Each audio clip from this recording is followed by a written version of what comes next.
Hey everyone, it's Paula here. The market's quiet right now, but I don't believe that silence means calm. In fact, I think we're on the verge of something big. In today's video, what's next for Bitcoin and altcoins, where the key pivots lie, and how we can lean into clarity, not chaos, during uncertain times. Quick reminder, I am not your financial advisor. Everything I share here is for education, analysis, and discussion. Always do your own research, manage your risk, and never bet more than you can afford to lose. With that out of the way, let's dive in. Let's start with what just happened. Over the past few days, the crypto market was hit with one of the largest liquidation events we've ever seen. Bitcoin briefly dropped below 110k, wiping out leveraged positions across the board. This wasn't just a typical dip. There were signs that whales and on chain actors may have exasperated the move, possibly signaling deeper structural weakness or directional shifts. Ethereum also felt pain. ETH's price tested lows near 3,436, breaking through some support bands before recovering again. Meanwhile, exchange holdings of ETH are at multi-year lows, a sign of institutional accumulation or reduced selling pressure. At the same time, earlier this month, Bitcoin surged to a fresh all-time high, above $125,000, showing just how quickly sentiment can swing from euphoria to fear. So why does all of this matter? And why call it a calm before the storm? Because right now, the market is in between two forces. On one side, you have latent demand, deep buyers, long-term holders, institutional accumulation, speculation, all waiting for a clearer entry. On the other side, latent fear, macro risks, regulatory risk, over leveraged hands, and liquidity squeezes. The recent drop cleared out weak hands and forced capitulation in many cases. If the market stabilizes, it may be building a base underneath, but if we lose key support, things could get messy. For example, Crypto Quant believe that if demand continues, Bitcoin could push to $160,000 to $200,000 by the end of the year. That's a bold call, and one that assumes structural flow is still intact. So this calm moment may be a build-up for that next big leg. Let's map out three possible plans: bullish, bearish, and a middle consolidation case. The bullish scenario: Bitcoin holds critical support at 105 to 110,000 zone.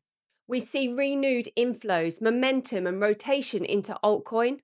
Then BTC attempts a retest of 125k and maybe beyond that towards the 160 to 200k zone. And leading altcoins could outperform if they break their local resistance early.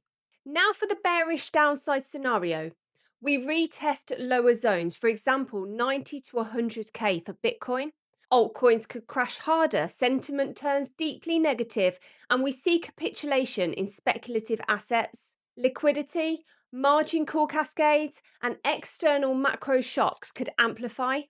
The range consolidation scenario, my base case, we chop between 105 to 125 for some time. The markets wait for a clear catalyst, macro, regulation, institutional flows, before choosing which direction to move in.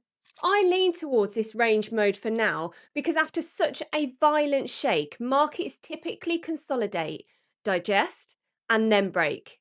But I'll be watching for signals that either edge us into the bullish or bearish pattern. Here are the levels I have on my radar. Support zones for BTC 105 to 110.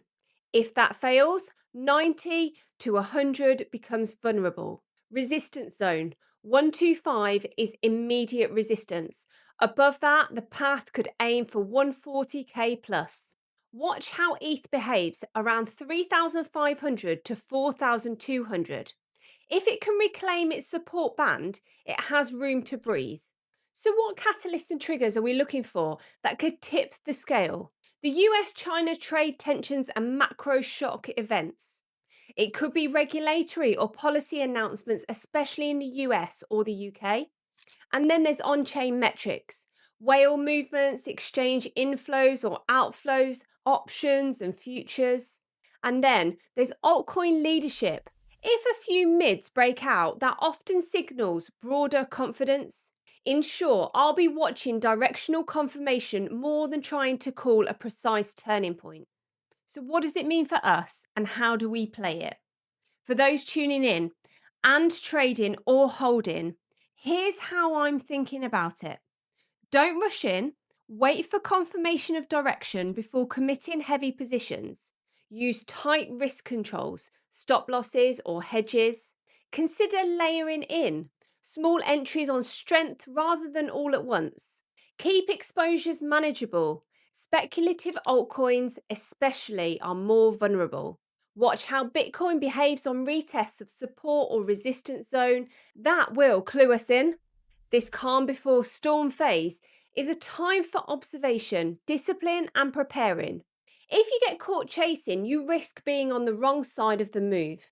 All right, to sum it up, we just had a brutal purge in crypto, but that doesn't mean the game is over. Far from it. We're in that in between zone now. The next few days or weeks are going to matter. So if you found this video helpful, hit like and subscribe if you haven't already. Drop a comment. What's your base case? Bullish, bearish, or cool range chop? I'll read every take. In the next video, I'll be digging into altcoins that might lead post shakeout and what to watch closely.